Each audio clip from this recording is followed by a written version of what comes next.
কর্তাবাবুর যাচ্ছে হাতি, থপাস থপাস থপাস। কলার খোসায় পা পড়তেই মাঝ রাস্তায় ধপাস। এই রাম সিং, উঠাও হাতি, চেঁচিয়ে বলেন কর্তা।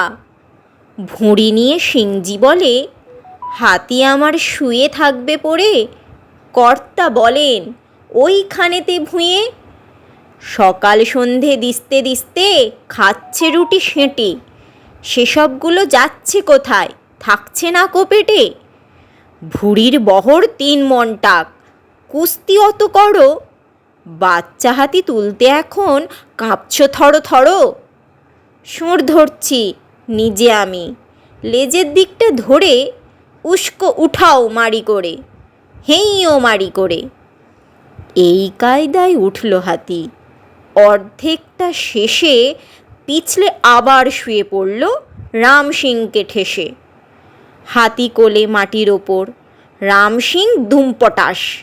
সঙ্গে সঙ্গে দুম্ব ভুঁড়ি ভটাং করে ফটাস।